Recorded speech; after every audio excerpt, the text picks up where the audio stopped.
안녕하세요. 사연에 빠지다의 DJ 민영입니다. 오늘도 두 가지 사연 준비되어 있으니 재미있게 들어주시고요. 구독과 좋아요 버튼도 꼭 눌러주세요. 그럼 오늘의 사연 바로 시작해 볼게요. 안녕하세요. 저는 자영업을 업으로 삼아 하루하루 열심히 살아가고 있는 40대 여성입니다. 본인 사업장을 꾸려가시는 분이시라면 다들 아시겠지만 장사라는 게 결코 녹록지가 않은 일이죠.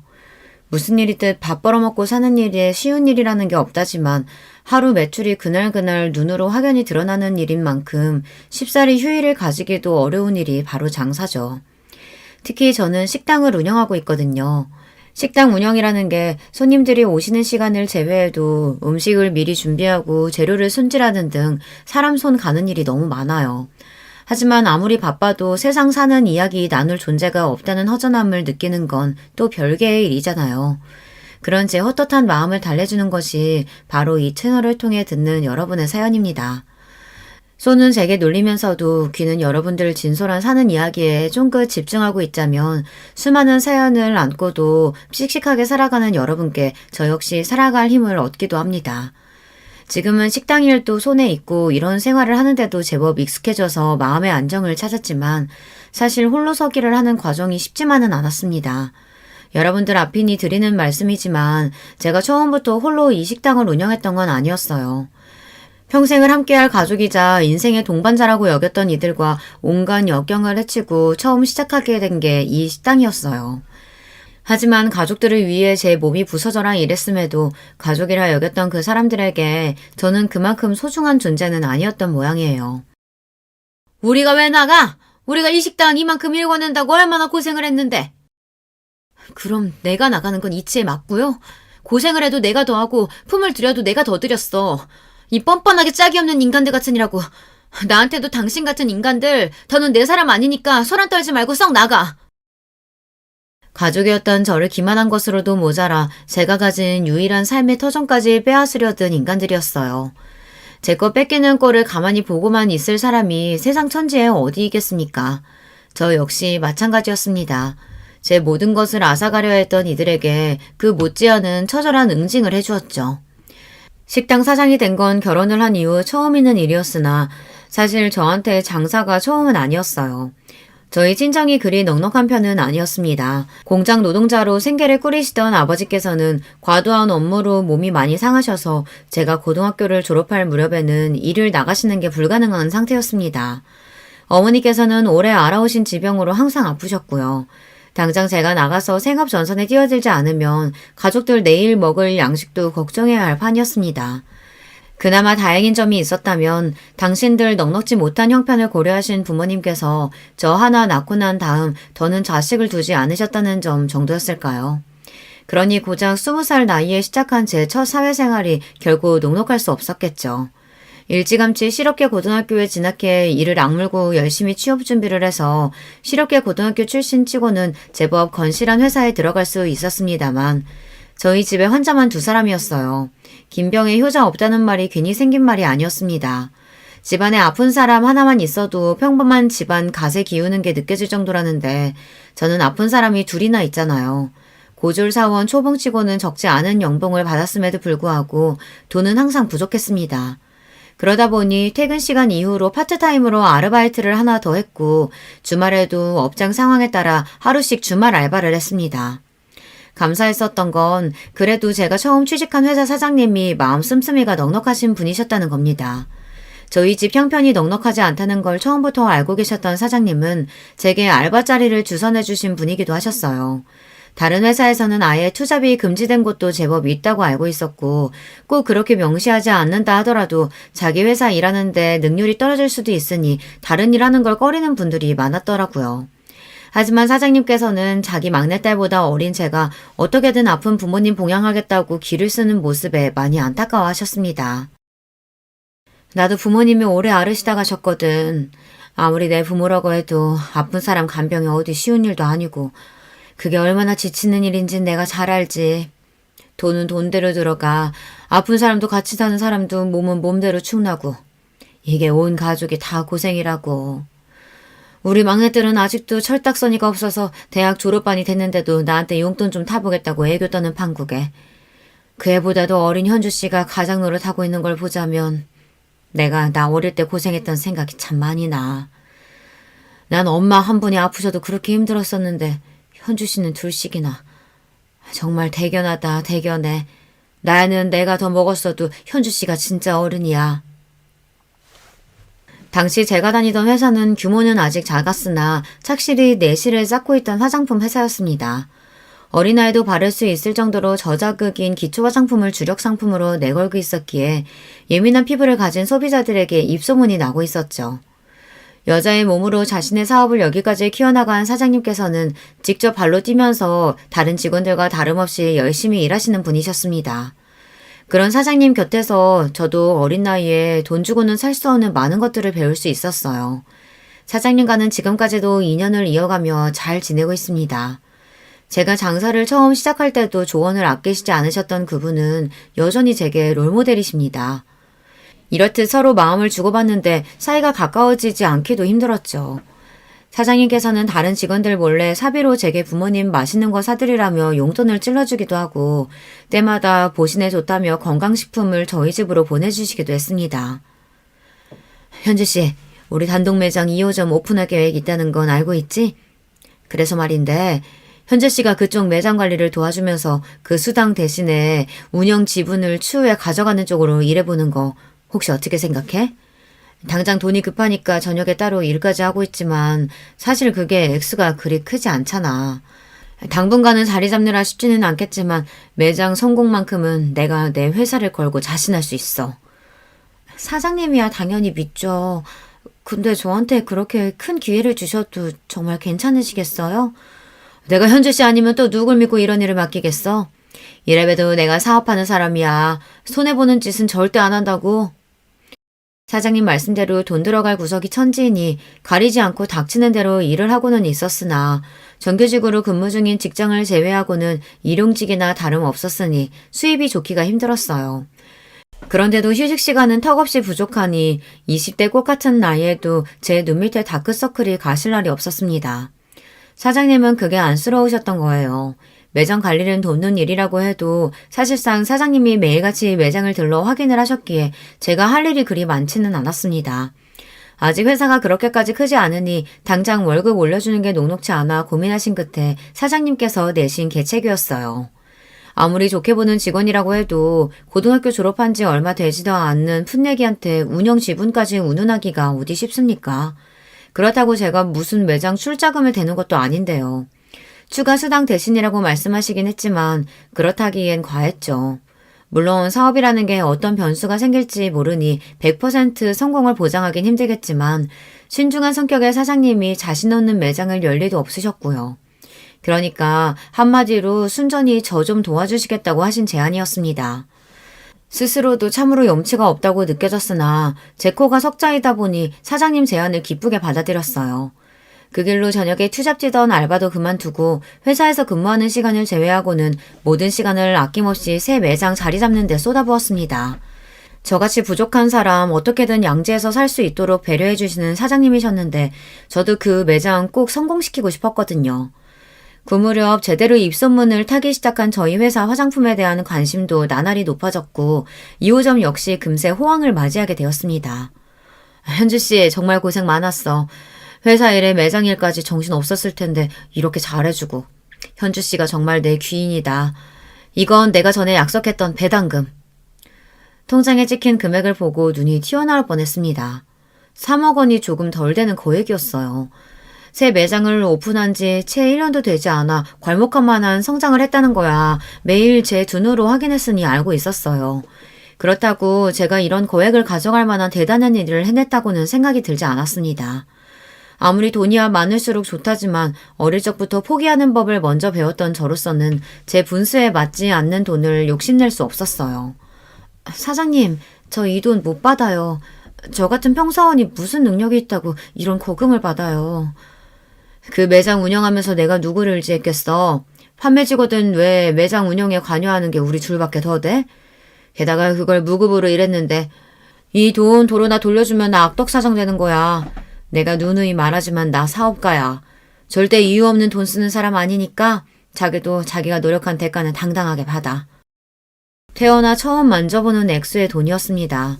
언감생심 꿈꿀 수도 없는 금액이었죠. 이제 당장 급하다고 제 몸 갉아가며 무리하지 않아도 된다는 안도감과 함께 태어나서 처음으로 제대로 된 어른에게 보호를 받는 느낌에 눈물이 왈칵 쏟아졌습니다. 사장님, 정말 감사합니다. 돈도 돈이지만 사장님 아니셨으면 제가 지금쯤 어떻게 되었을지도 몰라요. 사장님께서는 제가 살아갈 힘을 주신 거예요. 이 은혜 정말 죽어서도 잊지 않을게요. 정말 감사합니다, 사장님. 이 돈이면 이제 부모님 병원비도 걱정하지 않아도 되겠다는 생각에 너무나 기뻤습니다. 그러나 그런 생각도 잠시, 그로부터 얼마 지나지 않아 아버지께서 먼저 떠나신 후 채 반년도 지나지 않아 어머니까지 제 곁을 떠나셨습니다. 그렇게 돈 없어서 지긋지긋하게 살 때는 아파서 시름시름 고생하시다가 이제 넉넉해지니 효도할 새도 없이 급히 떠나신 부모님이 야속하게 느껴졌습니다. 그간의 고생에 대한 원망과 좀 더 잘해드리지 못한 죄책감 등으로 무너져 내린 저를 감싸 안아주신 것 또한 사장님이셨습니다. 현주 씨가 부모님께 어떻게 했는지 내가 다 잘 알아. 그 누구도 현주 씨보다 더 잘할 수는 없었을 거야. 부모님께서도 그렇게 생각하실 거고. 그동안 정말 고생 많았어, 현주 씨. 사장님이 아니셨더라면 정말 세상에 홀로 남는 기분에 많이 힘들었을 겁니다. 헛헛한 마음을 사장님 위로와 딴 생각할 틈 없는 경무로 채우며 그렇게 부모님을 떠나보냈습니다. 남편을 만났던 때는 여전히 부모님을 떠나보낸 상실감에 허전함을 느끼던 시기였어요. 저희 회사와 거래하던 유통업체 쪽 직원이었던 남편은 처음부터 제게 호감을 가지고 다가왔어요. 하지만 그때까지 바쁘게 돈 벌어 가족들 보양할 줄만 알았던 저는 연애 한번 제대로 해본 적이 없었습니다. 환경 때문이기도 했지만 솔직히 연애고 뭐고 다 귀찮기도 했습니다. 제 성향 자체가 누구랑 왁자지껄하게 어울리는 걸 좋아하는 성격이 아니더라고요. 하지만 그럼에도 이제 하늘 아래 내 가족이 하나도 없다는 것만큼은 외롭게 느껴졌습니다. 남편이 첫눈에 호감에 들었던 건 아니었기 때문에 아마 그런 시기가 아니었더라면 여느 때처럼 남편 호감을 무시했을 거예요. 제 환심을 사겠다며 자잘한 선물을 하고 따뜻한 말 한마디 건네는 게 그때는 참 의지가 되었습니다. 그렇게 물 흐르듯 자연스럽게 남편과 만나게 되었어요. 내가 강무씨 우리 현주한테 잘하나 못하나 두 눈 시퍼렇게 뜨고 지켜볼 거야. 현주 씨는 나한테는 딸이나 마찬가지인 사람이야. 아, 그럼요. 손에 물 한 방울 안 묻히고 귀하게 모시고 살 테니까 걱정하지 마세요, 사장님. 남편은 변죽이 좋은 사람이었습니다. 주변 사람들과의 관계도 좋은 편이었기에 평판이 그리 나쁜 사람도 아니었죠. 사실 남편과 연애를 시작하기 전에 사장님의 오케이 사인을 받고서야 저도 수락을 한 거였어요. 그럴 때 보면 정말 사장님이 딸내미 단속하는 엄마같이 느껴졌습니다.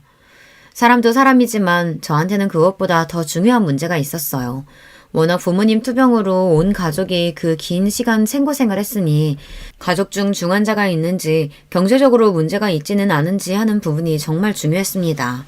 부모님을 사랑하기는 했으나 그렇다고 그 두 분 모시는 게 힘들지 않은 건 아니었어요. 결혼해서까지 시댁에 비슷한 문제가 있어 또다시 그런 고생을 하며 살 생각은 추호도 없었습니다. 그럴 바에야 그냥 평생 혼자 살 생각이었어요. 속물적이라고 욕하실지는 모르겠으나 그렇다고 해도 어쩔 수 없죠. 저랑 비슷한 고생을 해보신 분들은 아마 공감하실 겁니다. 그 점은 남편에게도 처음부터 확실히 했습니다. 더는 그런 고생을 하고 싶지도 않고 나 역시 내 배우자 될 사람에게 그런 짐은 지우지 않을 거라고 말이죠. 남편 역시 제 사정을 듣더니 이해를 하더라고요.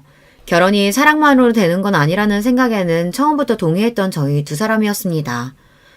크기는 작지만 아버지께서 지금까지 안정적으로 사업을 하고 계시고 부모님 두 분 모두 감기 한번 크게 앓으신 걸 본 적이 없을 정도로 건강하세요. 여동생이 하나 있는데 20대 초반에 일찍 결혼해서 지금은 남편 따라 외국에서 살고 있어서 몇 년에 한번 볼까 말까 하고요. 아, 저도 건강한 편이긴 한데 혹시 필요하시면 건강검진 결과지 보여드릴까요? 다행히 이 정도면 합격선은 거뜬히 넘었습니다. 부모님 두 분 모두 노후 준비까지 다 되어 있다는 점도 마음에 들었어요. 부잣집에 시집가서 팔자 고칠 생각은 없었지만 그래도 제가 벌어 먹어야 할 집에 시집가는 건 싫었거든요.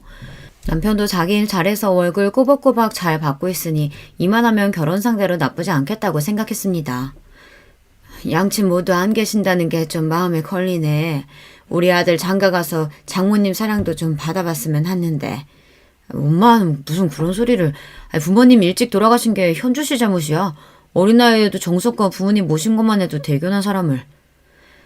시어머니 되실 분이 저한테 제대로 된 친정이 없다는 걸 꼬투리 잡아 걸고 넘어지셨으나 남편이 단박에 말을 끊어버렸습니다.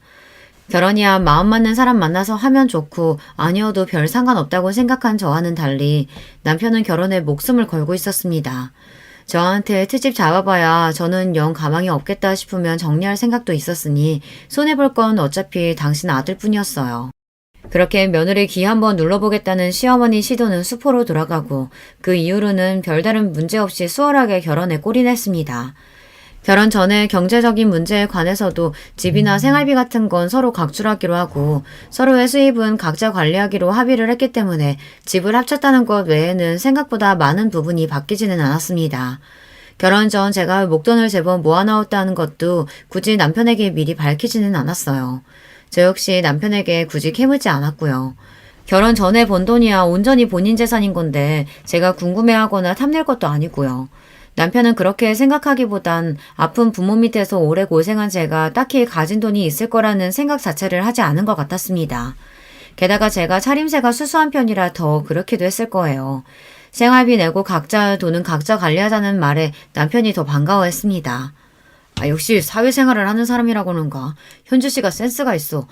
사실 결혼하고 뭐 사소한 거 하나 쓰기에도 서로 눈치 보고 그런 게 편치는 않잖아. 서로 필요할 때는 아끼지 않으면서 자기 건 자기가 관리하고 난 좋아.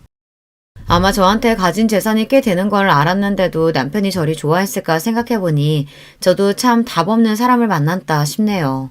어찌되었든 둘 모두 합의하에 시작된 생활이었기에 저희끼리는 잡음 없이 잘 지냈습니다. 잡음은 항상 시댁 쪽에서 시작되었습니다. 결혼 직후부터 손자 타령을 입에 달고 살던 시어머니가 급기야 대놓고 이렇게 말하기 시작했어요. 시집을 왔으면 당연히 애부터 낳을 생각을 해야지. 나이가 적은 것도 아니고 곧 있으면 노산인데 남의 집 대 끊을 작정인 게 아니면 당연히 며느리 의무부터 할 생각을 해야 할 것 아니야. 제 나이가 가 30을 넘겼을 때였습니다. 남편이 저보다 5살이나 많으니 남편 입장에서 노산이라면 노산이겠네요.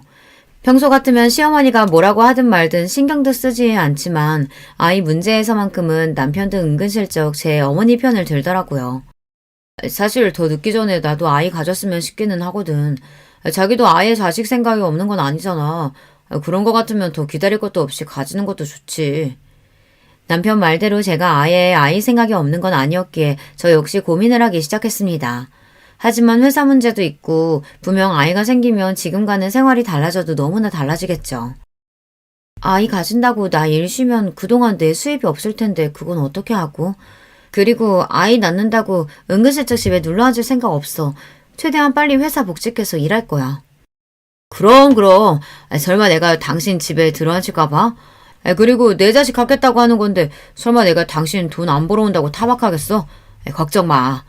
이렇게 된 김에 당신도 좀 쉬면서 몸도 보호하고 아이 준비하는 건 어때? 당신 고등학교 졸업하고 이때까지 제대로 된 휴가 한 번도 못 갔잖아. 돌이켜 생각해보니 정말로 제대로 쉬어본 적이 없었습니다. 그래, 이제 나 일한다고 굶어 죽는 것도 아니고 남편 말 맞다나 제 새끼 가진다고 쉬는 건데 날 구박이라도 했다가는 가만 안 두면 그만이지 하는 생각이 들었습니다. 남편 모르게 쓸 수 있는 여윳돈도 제법 많았고요. 그래, 설마 내가 잠깐 쉬다 온다고 선주 씨 자리 하나 못 지켜주겠어? 이날 이때까지 그렇게 쉴 틈 없이 일했는데 이제 현주 씨도 숨 돌릴 틈이 좀 생겼네. 내가 현주 씨 시집가고 나서도 잘 지내는 건가 걱정이었는데 이렇게 마누라 쉬게 해줄 줄도 알고 잘 살아서 정말 다행이다. 휴직기 이야기를 꺼내자 흔쾌히 받아주시는 사장님 덕에 저 역시 이제 이런 여유를 부릴 수 있는 삶을 살게 된 게 흡족했습니다. 그렇게 태어나 처음으로 아무 걱정 없이 빈둥빈둥 쉬는 날을 맞이하게 되었어요. 처음 며칠은 좀 불안한 기분이 들더니 의외로 백수 생활이 저한테 잘 맞더라고요. 혼자서 조용히 그동안 해보지 못했던 것들을 하나씩 해보는 것도 제법 즐거웠고요. 마음이 편해 그런 건지 얼굴도 꽤 좋아졌습니다. 비록 제 아들 일하는 동안 팔자가 늘어진 저를 보고 심통이 난 시어머니 얼굴을 보는 건 반갑지 않았지만 말입니다. 우리 아들은 얼굴이 반쪽이 되도록 고생하는데 너는 아주 팔자가 늘어졌구나. 남편 돈으로 그렇게 놀고 먹으니 좋니? 저희는 처음부터 각자 번 돈 각자 썼어요. 제 돈 제가 쓰고 노는 거니까 아들 걱정은 안 하셔도 돼요. 자기한테는 져줄 생각이 없는 며느리 말에 또 파르르 하는 시어머니였지만 제가 뭐 틀린 말 했나요? 그러게 가는 말이 고와야 오는 말이 고운 겁니다. 회사 안 나간다고 자꾸만 불러서 귀찮게 굴려는 시어머니는 제가 시댁 자주 안 온다는 게 늘 불만이었으나 애초에 사람을 저리 대하는데 누가 좋다고 거길 가겠습니까? 자주 안 보는 게 상책이었어요. 그즘 별탈 없이 평탄하게 운영하시던 시아버지 회사에 변화의 소용돌이가 치기 시작했습니다. 어디서 무슨 말을 듣고 혹한 건지 평생 구멍가게 수준으로 운영하던 회사를 키워보겠다며 시아버지가 가진 재산 모두 끌어모아 회사 덩치를 불리고 있다는 소식을 뒤늦게 들었을 때는 염려가 되었어요. 괜히 긁어부스럼 만들까 싶었으나 정말 남편 반응은 심심했습니다. 뭐 평생 하시던 일인데 알아서 잘 하시겠지. 그리고 잘 안 되더라도 빚도 돈 있는 사람들이나 지는 거지. 애초에 뭐 가진 것도 별로 없는 아버지가 잃어봤자 얼마나 잃으시겠어. 그래도 지금 사시는 집도 있고 노후 대비도 해놓으셨고 더 늦기 전에 아버지도 해보고 싶은 일은 있으셨겠지. 당신 아드님도 저리 말하는데 내가 뭐라고 끼어들 일도 아니지 싶어 저도 그냥 그러고 말았습니다. 그래서 새벽에 시부모님이 갑작스럽게 쳐들어왔을 땐 진짜 너무 놀랐어요. 아이고 강무야, 이제 우리 어떡하니? 네 엄마 길거리에 나 앉게 생겼다. 아직 잠에서 제대로 깨지도 못해 어안이 벙벙한 저희 앞에 퍼질러 앉아 시어머니가 대성통곡을 하셨습니다. 이게 다 무슨 일인가 싶어 정신을 못 차리고 있는데 시아버지가 뒤쪽에서 나라 잃은 표정으로 죄인처럼 서 있는 게 눈에 들어왔어요. 난리를 치면서 그 새벽에 집이 떠나가라 울던 시모가 갑자기 당신 남편을 획 쏘아보더니 원망의 말들을 마구 퍼부어댔습니다. 그러니까 갑자기 무슨 팔자에도 없는 사업 확장이야. 다 늙어서 이날 이때까지 사업가로 큰 재미도 못 봤으면서 내 능력치가 여기까지겠거니 생각하고 있는 거나 잘 쥐고 있을 생각을 했어야지. 이제 어쩔 거야. 집이고 뭐고 다 넘어가고 그나마 가진 재산 빚잔치 하면 당장 땡천 한 푼도 없는데요. 당장 어디서 살 거냐고. 그러니까 그 무리를 해서 키워놓은 시아버지 사업이 결국에는 엎어졌다는 겁니다. 남편 말만 들었을 때는 남은 여유 자금으로 벌인 일인 줄 알았는데 시부모님이 살고 있던 집에 빚까지 좀 졌더라고요. 집은 이미 경매로 넘어간 후였어요. 두 분 가진 걸 전부 다 털어막으면 어떻게 빚은 해결할 수 있겠지만 그동안 모아둔 거 전부 박박 긁어야 겨우 수습이 가능한 수준이었습니다. 노후 자금으로 마련한 건 역시 그렇게 한순간에 날아가 버렸죠. 땡전 한 푼 남은 것 없다는 시어머니의 말은 과장이 아니었어요. 내가 정말 너희들한테 면목이 없다. 그래도 당장 일이 이렇게 되었으니 어쩌겠니? 당분간만이라도 너희들한테 신세 좀 질 수 없겠니? 자다 날벼락 맞은 기분에 기가 막혔습니다. 일단 당장 갈 곳이 없는 시부모님 내쫓을 수도 없으니 다른 방에 자리를 펴드리고 와서는 남편과 마주 앉았습니다. 오늘이야 사정이 저리 되었으니 어쩔 수 없지만 나 당신 부모님이랑 한 집에서 못 살아. 아버님이면 또 몰라도 어머님까지. 이유는 당신이 더 잘할 테고. 우리 엄마가 당신한테 한 짓이 있으니 싫은 거야 당연히 이해하지만 그렇다고 나이 드신 분들 어디 갈 데 있다고 나가시라 그래. 그래도 내가 자식인데, 어? 가뜩이나 마음에 들지도 않은 시어머니 머물 곳까지 알아봐야 한다는 생각에 머리가 지끈거렸으나 계속 그러고 앉아있는다고 무슨 수가 나는 것도 아니었습니다. 결국 내키지 않는 어투로 남편에게 말했어요. 기다려봐. 내가 좀 알아볼 테니. 제가 연락을 드린 사람은 바로 사장님이었습니다. 사장님 회사는 날이 갈수록 성장해 이제는 제법 중견기업 태가 났습니다. 사장님께서도 살림살이가 예전과는 비교할 수도 없을 정도였고요. 소유하신 건물도 벌써 여러 채였는데 그중 유동 한 건물에 공실이 많아 걱정이라는 말씀을 하신 적이 있었거든요. 사장님, 당장 입실 가능한 집 아직 있어요? 응? 집이야 있지만 현주씨 무슨 일 있어? 간략하게 자초지정을 설명하자 사장님 얼굴에 금세 걱정하는 기색이 비쳤습니다. 평생 고생만 한 제가 시집가서 좀 잘 사나 싶었는데 시댁이 저리 쫄딱 망했으니 듣는 사장님이라고 기분이 좋으실 리 없으셨겠죠. 매번 힘들 때마다 사장님 도움을 받는 게 죄송스러웠지만 당장 생각나는 분도 사장님 뿐이었습니다. 월세는 바로 마련해서 보내드릴게요. 최대한 빨리 입주할 수 있으면 돼요. 그건 걱정할 거 없어. 당장 오늘이라도 들어갈 수 있으니까. 돈도 천천히 얘기하자고. 현주 씨 시부모님이면 나하고도 인연이 없다고 할 순 없는데 급할 거 없잖아. 응? 이번에도 선뜻 제게 도움의 손길을 내밀어 주신 사장님께 정말 감사했습니다. 신부모님도 이렇게까지 해주시긴 쉽지 않으셨을 거예요. 그렇게 급히 시부모님 거처 문제를 해결해 드렸습니다. 꼼짝없이 아들 집에 얹혀 살 줄 알았는데 그래도 상태가 나쁘지 않은 곳에 바로 머무를 곳을 마련해준 며느리 덕분에 두 분 얼굴에도 잠시 수심이 가셨어요. 아가, 네 덕분에 내가 숨이라도 돌렸다. 이 은혜 잊지 않으마. 정말 고맙다. 그래, 고맙구나. 늘 틱틱대던 시어머니도 그래도 제 덕에 고생을 덜은 줄은 아시는 건지 드물게 감사 인사를 하셨습니다. 여전히 표정은 떨떠름하셨지만 말입니다. 그렇게 살 곳은 마련했으나 시부모님 당장 먹고 살 일도 문제였어요. 가진 거라고는 하나 없는 두 노인이 이제 와서 어디 취직하기도 마땅치 않고 앞으로의 일을 생각하면 가슴이 답답했습니다. 여보, 정말 미안해.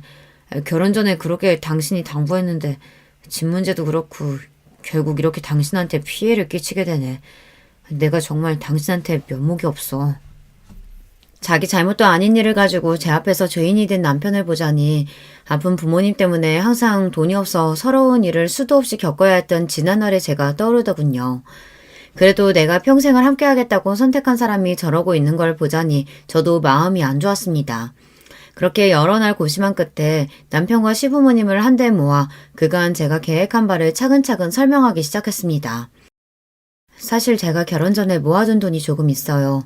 그걸 어떻게 쓸지 고민이 많았는데 역시 가족들한테 쓰는 게 맞는 것 같습니다. 제가 그래도 손재주는 좀 있으니 식당 창업을 할까 하는데 아무래도 저 혼자서는 무리겠죠. 아버님, 어머님이 오셔서 얼마간만이라도 좀 도와주시면 힘이 될 것 같아요.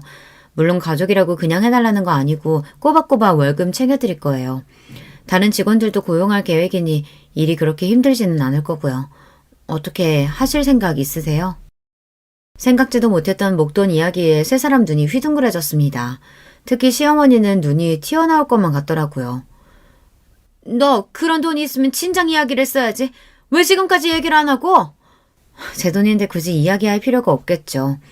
그래서 생각 있으시냐고요. 본인이 아쉬운 입장임에도 무슨 자격으로 얘기를 하느니만이 발끈하는 시어머니는 쏙 빼버릴까 하는 생각이 잠시 들었지만 어쨌든 저랑 제 남편 좋자고 꺼낸 이야기였으니까요. 저 사람이 괜한 소리를. 우리야 그저 고맙지. 우리 같은 뒷방 늙은이 일감도 주고 월급도 준다는데 그렇지 않아도 내 사업이 그리 되고 나니 그렇게 들러붙던 인간들도 다 떠나고 돈 한 푼 빌리기가 쉽지 않았다. 이렇게 네가 도와주니 이제 굶어 죽을 걱정은 하지 않겠구나. 시켜만 주면 무슨 일이든 해야지. 그래도 시아버지는 염치는 있으신 분이셨어요. 저 나이에 사업까지 하신 분이면 자존심 내세워서 뻗대는 인간들도 있을 텐데 그래도 본인이 벌인 일 어떻게든 본인이 수습하려고 노력하시는 건 높이 살만했습니다. 시어머니는 며느리 밑에서 일할 생각에 분한 모양이었지만 당장 아쉬운 건 제가 아니니까요. 마지못해 기어들어가는 목소리로 시어머니가 말했습니다. 그래, 나도 나가마. 그렇게 창업 준비가 시작되었습니다. 갑작스럽긴 했습니다만 어렴풋이 식당 창업에 대해서 생각해보지 않은 것은 아니었습니다. 마침 임신 준비로 휴직한 상태에 시간 여유가 넘치는 상황이었으니 어떻게 여러 가지 상황이 잘 맞물린 거였죠. 어머, 식당을? 하긴 현주 씨 손이 워낙 야무져야지. 그래도 창업이라는 게 쉬운 일이 아닐 텐데 그나저나 현주 씨 같이 유능한 직원이 그만두면 아쉬워서 어째? 창업을 하게 되었으니 회사 생활을 완전히 정리해야 해서 말씀드렸더니 사장님께서 많이 아쉬워하셨습니다. 그러면서도 저의 새 출발을 진심으로 축하해 주시는 사장님이었어요. 다른 그 누구보다 사장님의 지지가 큰 힘이 되었습니다. 저기 자기 여윳돈이 대체 얼마나 되는 거야? 식당 인테리어도 그렇고 돈이 한두 푼 드는 게 아닐 텐데. 나도 있는 돈 없는 돈 다 긁어모아 탈탈 털었어. 5억 조금 안 될 거야. 내 전 재산 다 쏟아부으니까 이 식당 꼭 성공해야 돼. 5억? 5억이라는 말에 금방이라도 남편이 뒤로 넘어갈 것 같더라고요. 사실 가진 돈은 5억이 좀 넘었으나 저도 마지막 믿는 구석은 있어야죠. 결혼 전에 사장님께 받았던 3억이 좀 안 되는 돈은 그동안 투자 등을 통해 그 몸집을 키워 5억이 넘는 돈으로 불어났습니다. 거기에 결혼 전까지 딱히 쓰는 것도 없이 차곡차곡 모아둔 월급까지 합치면 금액이 더욱 커졌죠. 제가 아무렴 믿는 구석도 없이 덜컥 휴직계를 썼겠습니까? 몇 년 정도는 한량처럼 놀아도 전혀 걱정할 것이 없었습니다. 비록 생각만 했던 일이 갑작스럽게 현실로 구현되긴 했지만 제가 그렇게 호락호락한 사람은 아니었어요. 식당 인테리어며 메뉴 구성이며 정신없이 바쁘게 돌아가는 와중에도 시장 조사와 어떤 고객층을 타겟으로 잡을지 철저하게 준비했습니다. 제가 제 업종을 운영해 본 적은 없어도 회사 다니면서 새 매장 운영 일은 해보지 않았겠습니까? 비록 동종업계는 아니지만 그때 사장님 하시는 걸 보면서 배운 게 결코 적지 않았습니다. 사장님 역시 자기 사업으로 바쁘신 와중에도 틈틈이 재창업에 조언을 아끼지 않으셨습니다. 제가 아는 전문가 중에도 가장 신뢰할 수 있는 사람이 사장님이셨으니 돈 주고도 얻지 못할 귀한 말씀을 거저 얻은 거나 마찬가지였죠. 그렇게 제대로 준비한 저의 첫 식당이 문을 열었습니다. 한식 가정식을 주 메뉴로 잡아 깔끔하게 즐길 수 있는 세련된 인테리어의 식당이었어요. 사실 다루는 메뉴는 백반집에서 흔히 볼 수 있는 것들이었지만 마치 일본 가정식이나 1인 코스 요리를 먹는 것처럼 깔끔하고 세련되게 구성을 했습니다. 이건 역시 다분히 의도된 것이었어요. 요즘 젊은 층들 사이에서 이런 소박한 음식들이 유행이거든요. 그 와중에 사진 찍을 만한 예쁜 것들에 열광하는 심리를 잘 파악해서 꼭 인증창 찍기 좋은 잘 꾸며진 카페에서 든든한 한식으로 배를 채울 수 있는 식당을 만든 거죠. 이건 역시 제 아이디어에 사장님께서 살을 붙여주셨습니다. 거기에 회사 다닐 적 제 주력 업무였던 인터넷 매체를 활용한 홍보까지 더해 저희 식당은 인근에서 아주 핫한 식당으로 급부상했습니다. 덕분에 식당 일은 눈코 뜰 새 없이 바빠졌어요. 처음 시부모님께 말씀드린 대로 직원들도 넉넉하게 뽑았습니다. 비록 양념장 비율을 비롯한 음식 레시피는 저 혼자 알고 있는 영업 비밀이었으나 그 외의 업무는 직원들에게 고루 분배해 사람이 많아도 직원들이 너무 급히 서두르는 느낌이 나지 않도록 신경 썼습니다. 백반을 먹어도 귀히 대접받는 느낌이 나도록 이게 제가 철저하게 지키는 저희 식당 영업 방침이었습니다. 대접받는 걸 싫어하는 사람은 아무도 없으니 젊은 손님층은 물론 그 젊은 손님들이 자기 부모님을 모시고 대접하는 곳으로도 꽤 좋은 평가를 받았죠. 시부모님 월급을 드리려면 명분이 있어야 하니 두 분 출근하시라고 하긴 했지만 사실 그렇게 일을 시킬 생각이 있는 건 아니었어요. 특히나 시어머니의 경우 그 모난 성격으로 손님들 심기나 거스르지 않으면 다행이었기에 나와서 남을 다드는 거나 조금 돕게 하고는 몇 시간 식당에 머물게 두지도 않았습니다. 시아버지께도 소일거리 정도나 드릴 생각이었으나 예상보다 시아버지도 다부지게 마음을 먹고 진지하게 일에 임하시더라고요. 제가 말려도 의욕적으로 온갖 일을 찾아하시고 손님들에게도 친절하셨고요. 결국 시아버지는 서빙 일을 맡게 되셨는데 은발의 신사가 친절하게 서빙하고 음식 설명을 해주는 게 제법 반응이 괜찮았습니다. 그저 용돈벌이나 할 수 있게 해드리려고 했는데 저리 열심히 해주시니 저도 기분이 나쁘지 않았죠. 여보, 요새 식당 일 때문에 정신이 하나도 없지? 아무래도 믿고 맡길 수 있는 사람이 더 있어야 하지 않겠어? 응? 아니야. 몸은 좀 힘들어도 요새 장사도 잘 되고 입소문도 타고 있고 기분이 좋아 그런가 버틸만 하네. 생각해보니 그때부터 남편은 슬슬 시동을 걸었던 것 같은데 워낙 식당 일 외에 신경을 못 쓴 제가 미처 알아차리지 못했던 것 같습니다. 식당을 연 지 1년이 좀 넘었을까. 한 유명 케이블 맛집 프로그램에 저희 식당이 등장한 이후부터는 이제 식사 시간에 웨이팅 없이는 입장이 어려울 정도로 손님이 늘어났습니다. 그야말로 초대박이 난 거죠. 여보, 내일부터는 나도 식당으로 출근할게. 당신 혼자서 이 난리 감당이 되겠어? 이럴 때 남편이 힘이 돼야지. 무슨 소리야? 당신 회사는 어쩌고? 실은 나 회사 정리했어. 내 월급 쥐꼬리만한 거 받는 거보다 당장 식당 일이 훨씬 더 급한데 여러모로 생각해봐도 그게 더 우리 부부한테 이득 아니겠어? 마누라한테 이런 방구도 없이 덜컥 회사 간다 놓고 하는 소리가 아주 가관이었습니다. 제가 언제 저더러 도와달라고 했나요? 요새 취직이 얼마나 어려운데 사람 사는 일이 어찌 될 줄 알고 저렇게 경솔한 행동을 한답니까? 거기다 지금껏 자기 수입 철저히 자기 것으로 해놓고 왜 식당 일은 자기가 참여하는 게 당연한 것처럼 구는 거냐고요. 한마디 상의 없이 멋대로 결정해놓고 내 식당은 왜 제 집 지나들듯 마음대로 출근하니만이 하는 건데 당신 정말 내가 우스워? 그러고 며칠간 남편과의 냉전이 이어졌습니다. 쉽사리 화를 풀지 않는 저에게 남편이 기가 팍 죽어서는 우는 소리를 했어요. 나는 정말로 자기 생각한다고 그런 거야. 우리 부모님도 식당 나가서 일손 거두시는데 남편이 돼서 당신 고생하는 거 뻔히 알면서 가만히 있기도 그랬다고. 그리고 사표는 진작 수리됐는 걸. 그러지 말고 화 풀어라. 자기야, 응? 속이 뒤집힐 지경이었지만 직장도 없는 마당에 저 인간을 놀려봐야 또 뭐 하겠습니까? 이건 남편이 아니라 왼수가 따로 없었어요.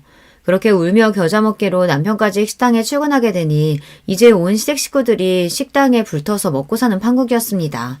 시아버지야 열심히 일을 하신다곤 하지만 아무래도 경력 있는 다른 직원들 따라가기는 쉽지 않았죠. 게다가 월급도 다른 직원들보다 거의 배는 챙겨드리고 있었어요. 얄밉긴 하지만 시어머니 역시 마찬가지였죠. 사실상 제가 시댁 생활비를 대는 거는 다름없었습니다. 서로 짐이 되지 않는 깔끔한 결혼 생활을 하자며 결혼 전 남편과 한 약속이 무색했습니다. 예, 그래도 제가 명색이 사장 남편인데 일반 직원이랑 똑같이 대우해서 되겠어? 쟤도 뭐 믿는 구석이 있어야 좀 어깨 피고 살 거 아냐. 뭐가 예쁘다고 직장까지 때려치운 남편놈 직함까지 달아줍니까? 온 가족이 며느리한테부터 기생하면서 참 염치도 없다 싶었어요. 처음에는 제 눈치를 보던 남편도 잘나가는 식당 사장인 부인 덕에 직원들한테 사장님과 다름없는 대우를 받다 보니 아주 붕 떠서는 자기가 사장이라도 된 듯 굴었습니다. 당신 내 직원들한테 함부로 말 놓고 그러지 마. 나도 신경 써서 대우하는 사람들인데 왜 당신이 더 사장인 것처럼 거들먹거려? 내가 뭘 잘못했다고. 직원들 기운 좀 내라고 한 말 가지고 뭘 그렇게 예민하게 반응해. 당신 가만 보면 사장 됐다고 남편 너무 무시해. 직장 때려치웠을 때부터 서서히 남편에게서 멀어진 마음은 남편이 식당에 들어앉은 후로는 완전히 정이 떨어지는 지경까지 이르렀습니다. 이제 와서 도움을 주는 게 아니라 물 흐리는 거나 마찬가지였어요. 게다가 시어머니랑 둘이서 모자가 무슨 작당을 했는지 둘이서 쑥덕거리고 난 후에는 꼭 분란이 일어났습니다. 저 두 사람 때문에 더는 일 못하겠다는 직원까지 나오자 제가 얼마나 미안했던지 모릅니다. 어머니, 이러실 거면 더는 제 가게 나오지 마세요. 하시는 일도 없으면서 다니면서 분란만 만들고 대체 왜 그러시는 거예요? 저 망하라고 고사 지내시는 거예요? 이게 말하는 것 좀 봐. 너 혼자 잘해서 성공한 줄 알아? 식당 시작부터 고생한 시애미한테 고마운 줄도 모르고. 자기가 뭐 한 게 있다고 이제 와서 대도하는 생색이에요. 그렇게 시어머니를 내쫓고 나니 가게가 그렇게 평온할 수가 없었습니다. 자기가 왕인 양 굴던 남편도 자기 편들어줄 시어머니가 없으니 기가 죽었는지 좀 눈치를 보더라고요. 하여튼 제 인생에 도움이 안 되는 양반이었습니다. 한 며칠 잠잠하더니 식당 브레이크 타임에 문을 부수기라도 할 기세로 시어머니가 다시 쳐들어왔습니다. 또 무슨 사람 기가 막히고 코가 막히는 소리를 하려나 팔짱을 끼고 보고 있는데 시어머니가 저한테 서류 봉투 하나를 착 집어던졌어요. 이혼 서류였어요. 이게 뭐예요? 그 사람이 나랑 이혼하겠대요? 우리 효자 아들이 제 마누라가 지 어미한테 하는 짓을 봤는데 그럼 그냥 넘어가겠어? 아주 돈 버는 유세는 혼자 다 떨고 이제 우리 아들한테도 이 식당 지분 있으니까 너 같은 막대 먹은 며느리 더 볼 것도 없다. 꼴랑 5억 가지고 그 유세를 떨었으니 그 돈대로 그대로 돌려주마. 그거 말고 떨어져. 뭔 전식 나간 소리예요 이게. 제 아들놈한테 무슨 식당에 지분이 있으며 5억 줄 테니 이혼하라고 하는 건 또 무슨 소리고요. 입을 열수록 전입 가경이었습니다. 며느리한테 빌려먹는 주제에 돈 5억은 또 어디서 났고요. 그동안 며느리 돈 받아서 겨우 먹고 살았으면서 참 뻔뻔하기가 우스울 지경이네요. 저 아니면 돈 나올 구멍도 없으시면서 어머님한테 5억이 웬 말이에요? 내가 달라면 이거 줄 능력은 되시고요? 내가 능력이 왜 없어? 우리 아들이 이제 잘 나가는 식당 사장님인데 너 나중에 딴소리 할 생각 말고 이 돈 주면 두 말 없이 이혼하는 거다. 알겠어? 그 인간이 도대체 제 어미 앞에서 무슨 허풍을 떨었는진 몰라도 저도 저 두 인간들한테 신물이 날 만큼 난 상태였습니다. 다 죽어가는 저들 살려줬으면 고마운 줄을 알아야지 감히 은혜를 원수로 갚는 짐승만도 못한 행태를 더는 두고 봐줄 생각도 없었고요. 그렇게 계산을 마친 저는 시어미를 쏘아보고는 말했어요. 어머니, 뭘 믿고 덜컥 이혼 도장부터 찍겠어요. 5억 입금하면 그때 도장 찍어줄 테니 어머니나 군소리 마세요. 그렇게 제 통장에 찍힌 5억을 확인하고 나서 시원하게 이혼 서류에 도장을 쾅 찍어버렸습니다. 멍청하게 제 아들 허풍에 바보된 줄도 모르고 꼴보기 싫은 며느리 치우고 식당까지 먹어치운 줄 아는 시모꼴을 보고 있자니 고소해서 비웃음이 비집고 나오는 걸 억지로 참느라 아주 혼났어요. 다음날 시모가 혼비백산을 한 꼴로 다시 제 식당에 뛰어들어왔습니다. 멀리서 보이는 시모 꼴을 보고는 미리 연락해둔 직원에게 손짓을 했죠. 시모는 우람한 직원의 제지에 제 식당 안으로 들어오지도 못하고 밖에서 부들부들 떨고 있었습니다. 제 딴에는 분해서 아주 죽을 지경이었을 겁니다. 그러던지 말든지 저는 여느 때와 다름없이 정성껏 음식을 만들고 손님을 응대했죠. 식당 마감 시간이 지나고서야 시모를 식당 안으로 들였어요. 언제 왔는지 그 옆에 남편도 얼굴이 새파래져서는 같이 들어왔더라고요. 너 감히 나를 속여? 내가 너 사기죄로 고소할 거야. 거기다 이혼 서류 도장 찍은 지 하루 만에 우리를 집에서 내쳐? 네가 그러고도 사람이야?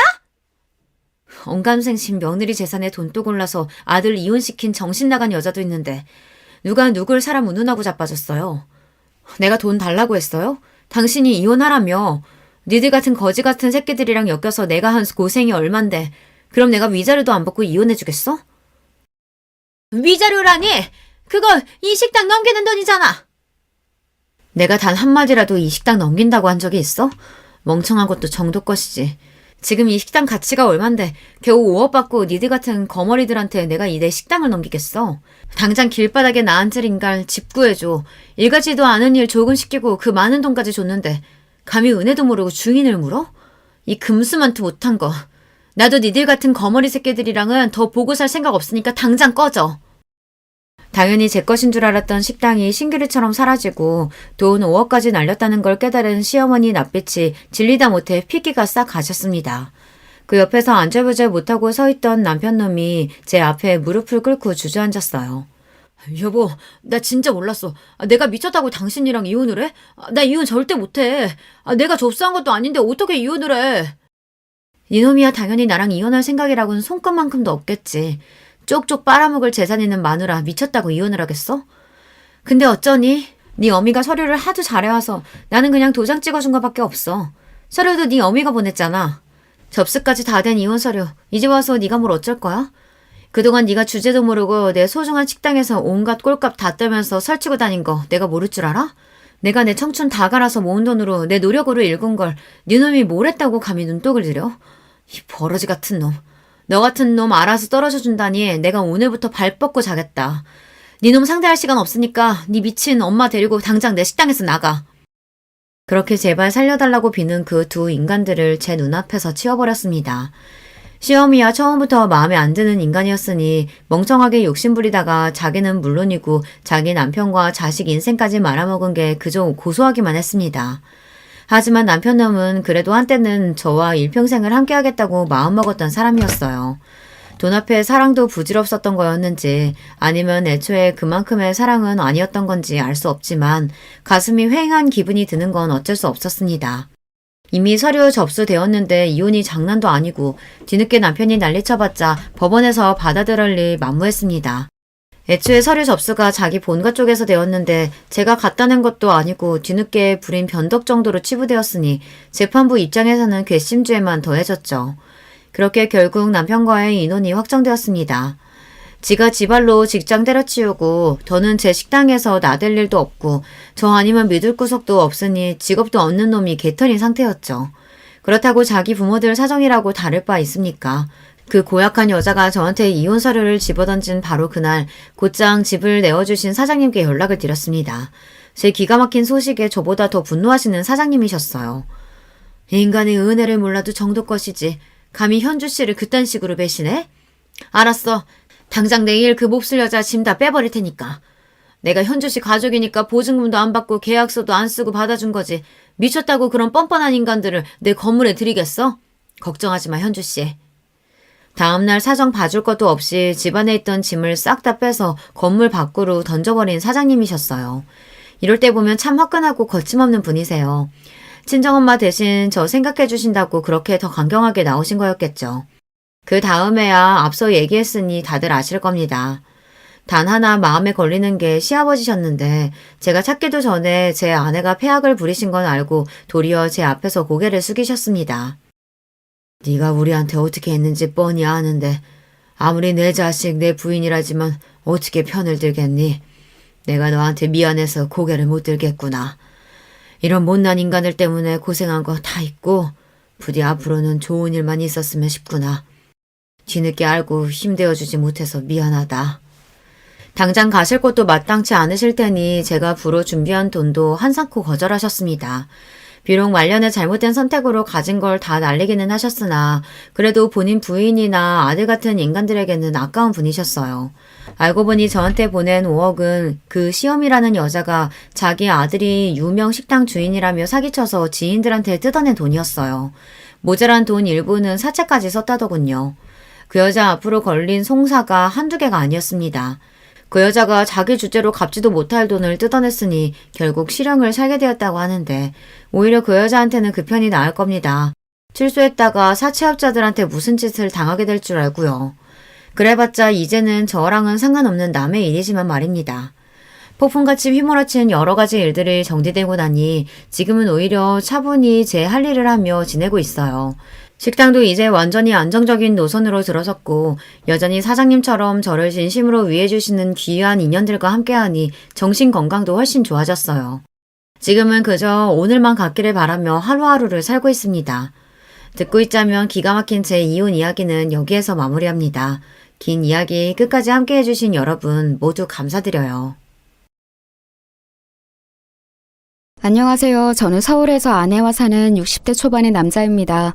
오늘은 저한테 일어났던 사연을 제보하려고 해요. 이 이야기는 저뿐만이 아니라 우리 가족의 인생이 다 포함되어 있을 정도로 큰 사건이었습니다. 그래도 이제 이런 얘기를 웃으면서 할 날이 오다니 인생 오래 살고 볼 일이네요. 여러분도 살면서 억울하거나 배신당했던 기억이 있으세요? 혹은 괘씸했던 경험이요. 만약 하나라도 해당하신다면 오늘 제가 제보하는 사연에 공감을 많이 하실 것 같습니다. 그럼 바로 시작할게요. 진영아, 아빠 네 형이랑 배 타고 고기 잡으러 갈 거야. 성희한테 말해놓을 테니 학교 끝나고 와서 성재랑 삼겹살 구워서 밥 먹어라. 밥 든든히 먹고 엄마 가게 일도 도와주고. 알겠지? 성재는 올 필요 없으니까 너만 가게로 가. 그럼 아버지 다녀온다. 네, 알겠어요, 아빠. 언제나 안전이 제일 우선인 거 알죠? 할머니가 바다는 사람이 이길 수 있는 존재가 아니라고 했어요. 그러니까 형하고 무리하지 말고 조심히 다녀오세요. 아휴, 할머니 돌아가시니까 이제 진영이 네가 잔소리 담당이냐? 알겠어. 우리 작은 아들 무서워서 아빠가 형이랑 조심히 배 탈게. 성희 누나 집안일 많이 하며 적당히 하라 그래. 우리 집은 집안 대대로 배를 타는 가문이었어요. 제가 아주 어렸을 때 할아버지가 아빠와 배를 탔었고 할아버지가 돌아가시고는 형이 아버지랑 배를 탔습니다. 아버지한테 듣기로는 아버지가 어릴 때도 증조, 고조 할아버지가 다 배를 타셨다고 해요. 바닷가에 자리 잡고 살아서 아무래도 바다와 관련된 일을 했습니다. 그리고 우리 집은 동네에서 배가 가장 많은 집이었어요. 워낙 성실히 일하시는 집안 어른들 덕분에 먹고 사는 걱정은 하나도 없었답니다. 누나! 성희 누나! 성재랑 나왔어. 아, 배고프다. 누나 뭐 하고 있었어? 아버지가 누나 너무 힘들게 일하지 말라고 하셨어. 바닥 그만 닫고 우리 삼겹살 먹자. 왔어? 공부하느라 수고했어. 누나가 다 준비했으니까 너희는 그냥 앉아있어. 밥도 이미 해놨고 김치랑 다 꺼내놨거든. 성재야, 밥 먹고 진영이랑 사모님 가게 가서 일 도와드려. 알겠지? 아니야 누나. 아버지가 성재 데리고 오지 말라고 했어. 그리고 엄마도 성재 오면 내쫓는 거 알잖아. 그러니까 성재는 밥 먹고 쉬어. 나 혼자 가는 게 나도 편해. 성재랑 학교에서도 집에서도 붙어있는데 가게까지 같이 가라고? 아, 싫어. 그래도 내가 이렇게 식모로 일하면서 동생까지 같이 사는데 항상 죄송스러워서 우리 성재 학비도 내주시고 용돈도 주시고 내가 너무 미안해서 그렇지. 안 그래 성재야? 누나가 항상 말했지? 진영이네 가족분들에게 감사하면서 살아야 해. 알지. 그러니까 우리 일단 밥 먹자. 나 배고프다. 삼겹살을 앞에 두고 이러는 거 고문이야. 일단 밥 먹으면서 말하자. 우리 집에는 식모로 일하는 성이라는 누나가 있었어요. 사실 식모가 필요해서 구한 건 아니었습니다. 우리 어머니는 횟집을 크게 하셨는데 거기서 성희 누나의 어머니가 일하셨어요. 그러다 병에 걸려서 돌아가셔서 성희 누나와 동생인 성재는 고아가 되었습니다. 홀어머니라 오갈 데가 없는 성희 누나를 우리 부모님이 집에서 식모로 일하도록 고용한 거였죠. 성재가 마침 저와 동갑이라 우리 집에서 같이 살며 형제처럼 지냈답니다. 저도 형이 있었는데 이렇게 넷이 바닷가에서 산책도 하고 같이 놀러 다니며 매우 친하게 지냈죠. 엄마, 저 왔어요. 와, 오늘 손님이 왜 이렇게 많아요? 휴가철이라 그런가? 단체 손님이 여러 팀이네. 이모, 그거 저 주세요. 제가 서빙할게요. 진영이 왔어? 아유, 그러게. 오늘 너무 바쁘다. 정신없어서 지금이 몇 시인지도 모르겠어. 성재랑 성이 밥은 먹었대? 아유, 너희 아버지랑 진석이는 왜 소식이 없니? 곧 오겠다. 네, 누나랑 성재랑 같이 삼겹살 먹었어요. 엄마, 이따 가게 마감하고 제가 청소할 테니까 먼저 들어가요. 몸도 안 좋으면서 무리하지 말고요. 우리 작은 아들 최고네. 아직 고등학생인데 이렇게 엄마 마음을 알아줘? 됐어. 그것만 돕고 들어가서 공부해. 저는 주로 학교가 끝나면 집에 와서 밥을 먹고 엄마 가게로 향했어요. 성희 누나는 편의를 많이 봐주는 우리 부모님에게 항상 감사하다고 했습니다. 그러면서 성재를 가게로 같이 보낸 적이 많은데 우리 부모님은 한 번도 성재에게 일을 시킨 적이 없어요. 오히려 부모 없이 자라는 성희 누나와 성재가 안타깝다고 여기셨죠. 성재의 학비를 아버지가 대신 내줬고 가끔은 우리 형과 저보다 성재와 성희 누나를 더 챙긴다는 생각이 들 정도였습니다. 사모님하고 사장님은 무슨 자점 사업가야? 이렇게 직원들 챙겨주면 남는 게 있기는 해요? 명절이라고 보너스 가득 넣은 것 봐. 내가 아까 보니까 그 식모. 그래, 성희랑 성재까지 데리고 여행 간다며? 성희는 가만 보면 복 받았어. 이러다 큰아들하고 결혼하는 거 아니야? 성희가 며느리가 되면 우리야 좋지. 예쁘지, 일 잘하지. 우리가 축복이지. 그리고 내가 좋아서 베푸는 거니까 부담 가지지 말아요. 자, 그럼 명절 잘 보내시고 끝나고 봅시다, 다들. 고향 다녀오세요. 명절이 되면 가족이 없는 성희 누나와 성재를 배려해서 같이 여행도 다녔어요. 제가 생각해도 우리 부모님은 저 남매에게 최선을 다했습니다. 동네에서도 유명할 정도면 말 다 했죠. 이렇게 저는 평생 가족들과 행복하게 살 줄 알았어요. 우리 아버지는 옛날 분이지만 상당히 다정하셨습니다. 어머니도 언제나 가족들에게 사랑을 듬뿍 주는 분이셨거든요. 그래서 미래에 대해 걱정해 본 적이 없을 정도였죠. 하지만 인생이란 게 어떻게 풀릴 줄 모르잖아요. 우리 가족에게 불행이 찾아오게 되었습니다. 사실 지금 많은 시간이 흘렀는데도 그때 일을 기억하는 것이 아직도 많이 힘들어요. 그만큼 제 인생에 있어서 불행의 서막이었답니다. 그날은 비가 아주 많이 오는 날이었어요. 여름이었고 비를 포함해서 태풍도 오고 호우주의보가 발령됐었죠. 전국적으로 호우 피해가 심각했는데 우리가 사는 지역이 바닷가라 파도가 아주 세차게 쳤어요. 태풍 때문에 창문이 흔들릴 정도로 심각했던 기억이 나요. 아이고 어떡하나. 옆집 김씨가 지금 바다에 있다고 난리야. 내가 배를 탄 경험이 제일 많으니까 빨리 가서 김씨를 구해올게. 다들 나오지 말고 꼼짝 말고 집에만 있어. 알겠지? 무슨 소리 하는 거예요? 절대 안 돼요. 당신 나갈 생각 하지도 말아요. 지금 김씨 구하러 가다가 당신이 죽어. 안타깝지만 이런 날씨에 배를 타고 간 게 잘못이지. 당신 나가기만 해봐. 나도 같이 갈 거야. 어휴, 이 사람아. 그래도 우리가 김씨랑 얼마나 깊은 사이인데 이래? 사람이 이럴 때일수록 돕고 살아야지. 김씨 어머님이 지금 뒤로 넘어가셨어. 내가 제일 배를 잘 타니까 얼른 가서 김씨 데리고 올게. 아버지, 그럼 저도 같이 가요. 저도 아버지랑 같이 배 탄 경험 많잖아요. 아무리 그래도 아버지 혼자 보내는 건 절대 안 돼요. 엄마, 저도 같이 갈게요. 진영아, 엄마 못 나오게 막아. 성재야, 너도 부탁해. 안 돼, 안 돼. 안 된다고. 마다를 무슨 수로 이기려고 그래. 돌아오라고. 여보, 진서가. 이거 놔. 진영아, 성재야, 이거 놔. 엄마는 기를 쓰고 아버지와 형을 말렸어요. 하지만 워낙 고집이 센 아버지를 말릴 수 없다는 것은 저도 이미 알고 있었습니다. 형은 나가면서 저한테 걱정하지 말라며 어깨를 두드려 주었어요. 엄마는 거의 기절 직전까지 가셨고 저도 너무 걱정되어 손톱을 물어뜯으며 아버지와 형을 기다렸습니다. 그런데 너무 상황이 안 좋았어요. 아버지와 형이 김씨 아저씨를 구하러 바다에 나간 순간 거짓말처럼 비가 더 세차게 내리기 시작했습니다. 아이고, 내 남편 어떡해. 내 아들. 아이고, 돌아오라고. 급기야 엄마는 집에서 뛰쳐나가 아버지를 애타게 불렀어요. 하지만 슬프게도 아버지와 형은 싸늘한 죽음으로 땅에 도착했습니다. 김씨 아저씨를 구하러 나갔다가 결국 죽은 사람이 늘어난 셈이었어요. 그리고 우리 집은 너무 슬프게도 안 좋은 상황이 계속 이어졌습니다. 아유, 안타까워서 어째. 얘 진영아, 너희 엄마 지금 남편하고 큰아들 잃고 제정신이 아니야. 저러다 뭔 일 나겠어. 또 초상 치르게 생겼어. 아유, 어떡하니. 지금 가게가 문제가 아니잖아. 너는 아직 고등학생이고 주변에 어른도 없고. 아유, 어떡해. 여보, 진소가 우리 큰아들 밥 먹어야 돼. 곧 있으면 우리 남편하고 큰아들이 가게에 올 거야. 그러니까 밥을 차려야겠다. 엄마, 정신 차려. 아버지랑 형은 이제 없어. 엄마, 이제 우리끼리 살아야 해. 지금 엄마 며칠째 아무것도 안 먹고 있잖아. 제발 엄마. 엄마는 말 그대로 아버지와 형을 잃고 정신이 나가버렸어요.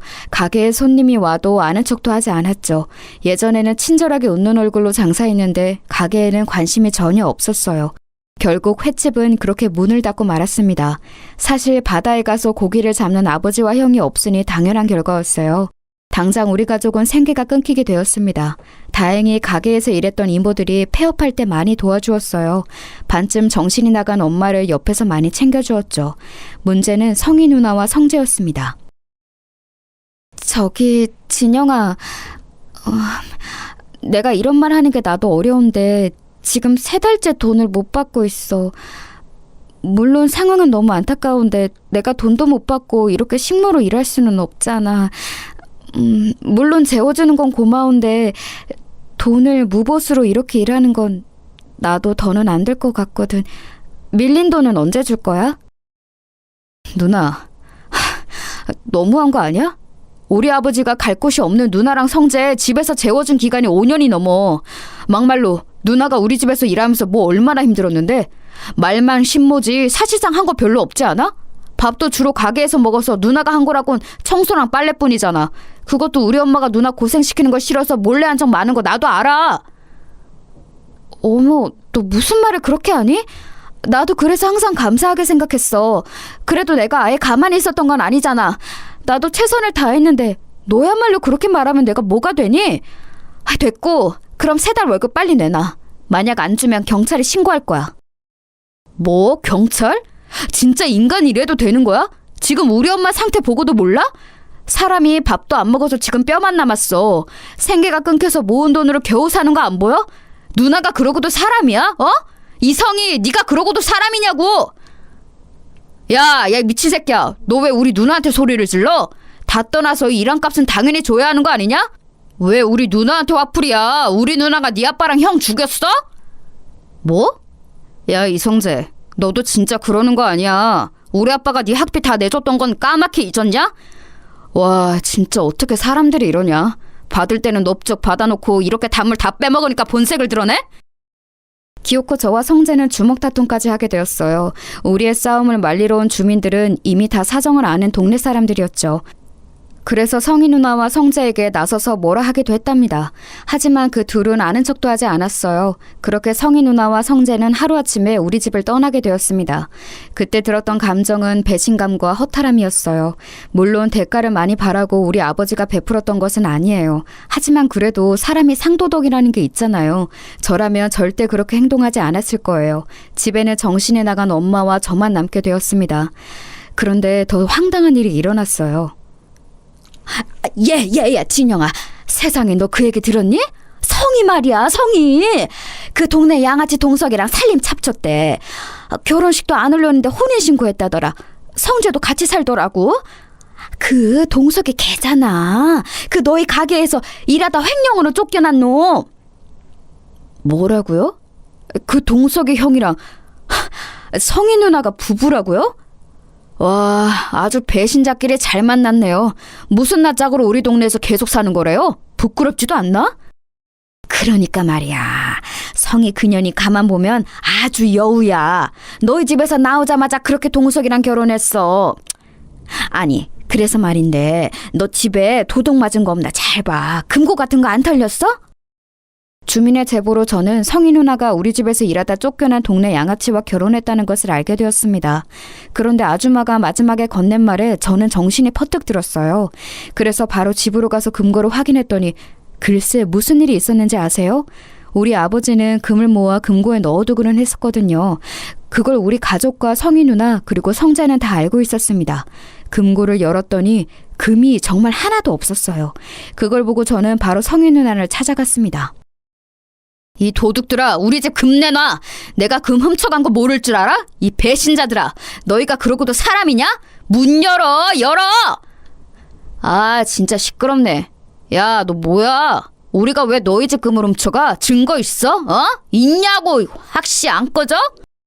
우리 누나 월급 안 준 거 그냥 넘어가라고 했는데 자꾸 이럴 거야? 너야말로 그러고도 사람이야? 우리가 무슨 금을 훔쳐갔다고 그래? 너랑 누나가 우리 집 금고 비밀번호 알고 있는 거 알아. 우리 아버지는 너희를 진짜 가족이라고 생각했는데 어떻게 이럴 수가 있어? 그 금 훔쳐서 이 집 산 거지? 이 망할 놈들아! 아우, 시끄러워. 야, 성재야, 안 되겠다. 이 새끼는 말이 안 통하네. 급기야 동네 양아치인 동석이 형은 저를 주먹으로 때리기 시작했어요. 동네 사람들이 지켜보는데 성재와 성희 누나는 말릴 생각도 하지 않았습니다. 그렇게 바닥을 구르면서도 저는 어떻게든 금을 되찾아오고 싶었어요. 우리 엄마 상태 알잖아. 제발 금 돌려줘. 이대로는 안 돼. 나는 어떻게 살라고. 제발 누나, 성재야, 금 하나라도 줘. 우리 어머니 아픈 거 안 보이냐? 그 셋은 제 말은 들은 척도 하지 않고 문을 세차게 닫았어요. 그 광경을 보고 땅에서 울분을 토했던 기억이 아직도 나요. 그때 제 나이가 너무 어렸는데 당장 어떻게 살아야 할지 고민이 되었습니다. 하늘이 원망스럽다는 말이 무슨 뜻인지 너무 알 것 같았어요. 여보, 진서가, 우리 큰아들, 내 남편, 밥 먹어야 돼. 밥을 차려야겠어. 바다에서 돌아오면 배가 고프니까 오자마자 먹을 수 있게 해야지. 제발 그만! 엄마, 정신 차려. 나도 너무 힘들어. 도저히 배는 아버지랑 형이 생각나서 못하겠어. 우리 어떡해? 엄마, 제발 정신 좀 차려! 저는 그나마 남은 배로 어떻게든 바다에 나가려고 했는데 그것도 쉽지 않았어요. 원래 성인이 되면 아버지가 배 타는 법을 알려준다고 하셨는데 아버지가 없으니 방법을 몰랐습니다. 그리고 아버지와 형이 바다에서 죽어서 저한테도 트라우마가 너무 컸어요. 어머니는 여전히 제정신이 아닌 상태였고 저는 고등학교를 막 졸업한 상태라 할 줄 아는 것이 하나도 없었습니다. 진영아, 이 배 팔면 너 이제 재산은 있니? 금도 다 도둑 맞았다며. 진짜 성이랑 성재 그놈들 그러는 거 아니다. 동석이야 뭐 원래 양아치니까 그렇다고 쳐도 성이 남매는 그러면 안 되는 거야. 이 배가 마지막 재산이에요. 그동안 모아놓았던 돈도 다 쓰고 남은 게 없습니다.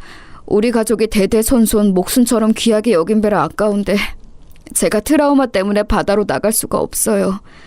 아시잖아요. 우리 어머니 제가 바다 근처만 가도 거품 물고 쓰러지세요. 아유, 그러니까 말이야. 내가 진짜 안타깝다. 그래서 평균보다 더 돈 주는 거야. 마음 단단히 먹고 힘내라, 응? 너도 이제 성인이니까 할 수 있는 일을 찾아봐. 그래야죠. 그런데 어머니 상태가 저러니까 제가 마음 놓고 일할 수가 없어요. 지금도 잠드신 거 보고 겨우 나온 거예요. 아무튼 배 사주셔서 감사합니다. 이 은혜 잊지 않을게요. 저는 결국 남아있던 배도 모두 팔았어요. 그렇게 동네에서 제일 잘 살던 우리 집은 한순간에 동정을 받는 처지가 되었습니다. 가장 슬펐던 것은 그래도 누구를 탓할 수가 없다는 점이었어요. 아버지와 형의 선택으로 그렇게 되었잖아요. 만약 저 혼자였으면 어디 공장이라도 들어갔을 텐데 어머니가 있어서 일단 급한 대로 집 근처 시장에 취업했습니다. 진영아, 너희 아버지가 생전에 우리 집을 많이 도와주셨어. 내가 그 은혜를 어떻게 모른 척을 하겠니? 우리 집에서 일하면서 어머니 모셔라. 그런데 우리도 형편이 좋지는 않아서 많은 돈을 줄 수는 없어. 이해하지? 그럼요. 저는 이렇게 일할 수 있다는 것 자체가 좋아요. 사장님 아니었으면 누가 저를 직원으로 고용하겠어요. 감사합니다. 저 그럼 운전해서 배달 다녀올게요. 시장 안에 있는 백반집에 취업한 저는 주로 배달 일을 시작했어요. 돈을 많이 벌지는 못했지만 그래도 어머니를 혼자 모시고 살기에 나쁘지는 않았습니다. 그래도 이때는 어머니가 간간히 정신이 돌아오긴 했었어요. 진영아, 엄마가 살아있어서 미안해. 우리 작은 아들한테 짐이 되는 게 너무 슬프다. 내가 그날 아버지랑 큰아들을 더 심하게 말렸어야 해. 대가가 너무 커서 괴로워. 모은 재산도 다 날리고 이게 사는 거니? 우리 아들 결혼은 할 수 있을까? 엄마, 지나간 일에 너무 마음 쓰지 마. 내가 어떻게든 엄마 책임질 거니까 마음 편하게 먹어. 엄마가 가끔 이렇게 정상적일 때 내가 얼마나 기쁜지 알아? 결혼은 괜찮은 사람이 나타나면 하겠지. 엄마는 정신이 돌아올 때 늘 제 미래에 관해 걱정하셨어요. 특히 제가 과연 결혼은 할 수 있을까 걱정하셨죠. 정말 다행히 저는 일하면서 같이 가게에서 일하던 여자 직원과 눈이 맞았습니다. 저보다 1살 많은 누나였는데 고등학교를 졸업하고 집안 형편이 좋지 않아 바로 일을 시작했다고 하더라고요. 그 누나도 아버지가 안 계셔서 공통점이 있어서 급속도로 가까워졌습니다. 그리고 자연스럽게 연애를 시작했고 제가 군대에 다녀오고 그 이후에 결혼하게 되었어요. 여보, 이거 먹고 나가. 그래도 사람이 먹고 살려고 일하는 건데 밥은 먹어야지? 이따 내가 어머님 모시고 병원 다녀올게. 오늘도 힘내고 파이팅이야. 고마워. 나는 진짜 한동안 슬픔에 빠져 살았는데 당신을 만나고 처음 웃게 됐어. 내가 군대 갔을 때도 우리 엄마를 본인 엄마처럼 돌봐주고 결혼하고도 이렇게 지극정성이잖아. 돌아가신 아버지와 형이 당신을 하늘에서 보내준 것 같아. 나도 당신한테 고마워. 결혼하고 계속 꾸준히 일하면서 돈을 벌잖아. 종일 일하면 체력적으로 많이 지치고 힘들 텐데 전혀 티를 내지 않아서 인간 대 인간으로 대단하다고 생각해. 우리 아이 태어나면 더 열심히 서로 의지하고 살자. 당연하지. 당신이 임신했다는 소식을 듣고 나는 더 열심히 살기로 했어. 아무튼 나는 당신이 없었다면 이렇게 사업을 시작하지도 못했을 거야. 고마워. 그럼 나 진짜 다녀올게. 결혼 후 저는 인생이 잘 풀리기 시작했어요. 일하던 백반집을 그만두고 저는 새로 유통업을 시작했습니다. 그동안 모았던 돈으로 트럭 하나를 구했어요. 그리고 그걸로 우리 지역과 근처 도시를 다니며 배송하며 돈을 벌기 시작했습니다. 그런데 그 일이 생각보다 더 잘 되기 시작했어요. 아내는 집에서 우리 어머니와 장모님을 함께 모셨습니다. 어차피 각자 어머니들이 혼자 계시던 상황이라 그런 결정을 내렸죠. 다행히 장모님은 정신이 멀쩡하셨어요. 야, 잘 나간다? 한동안 얼굴이 죽상이더니 이제 좀 숨통이 트이냐? 요즘 트럭 몰고 다니던데 일감 많아 보이더라. 우리 가게랑도 거래할래? 너는 인간이면 나한테 말 걸진 말아라. 나는 너희 누나랑 너랑 할 말이 없다. 내가 왜 너희 가게랑 거래를 해? 훔쳐간 금이나 내놔라. 증거 있냐고. 증거도 없으면서 금을 내놓으라고 하면 뭐라고 답해야 하냐? 우리 가게가 시장에서 그래도 2번째로 큰 가게잖냐. 혹시라도 일감 끊기면 말해라. 내가 그래도 예정이 있어서 인심 써줄게. 아, 우리 매형이 안 된다고 하려나? 또 찾아왔다고 우리 매형한테 두들겨 맞으면 어떡해. 그때는 나도 가만히 있지 않을 거야. 너희 누나는 결혼할 사람이 없어서 동네 양아치랑 결혼하냐? 아무튼 시비 걸지 마라. 또 이러면 경찰에 신고할 거야. 경찰? 경찰? 해! 하라고! 참나, 네가 그러면 내가 무서워할 줄 알았냐? 등신. 제가 하는 사업이 커지면서 저는 시장 안의 상인들과 무척 가까워졌어요. 다른 곳들은 다 괜찮았습니다.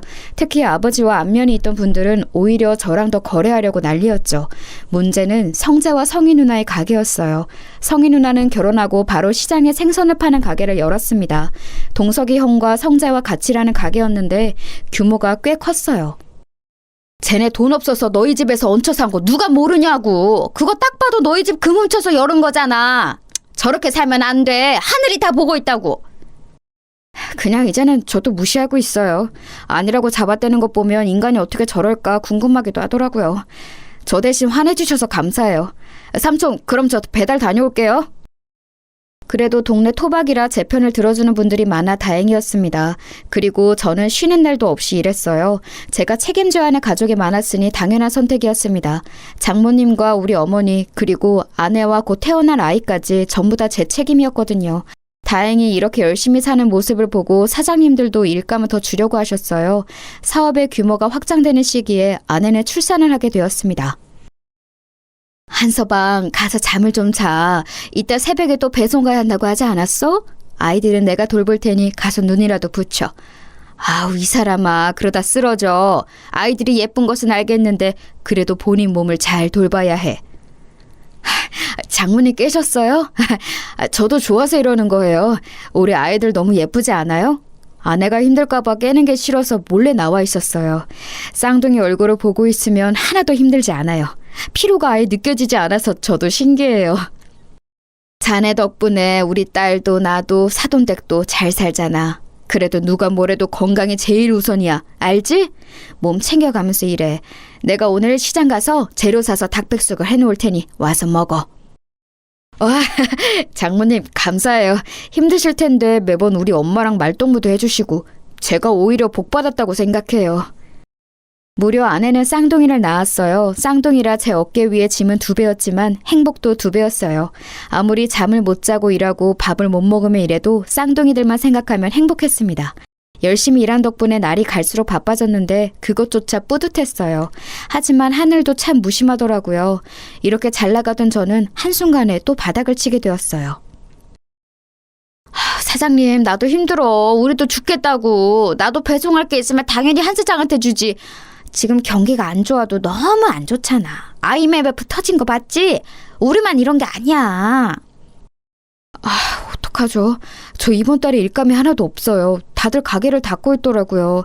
게다가 옆 도시 공장도 제가 담당했는데 거기도 폐업한대요.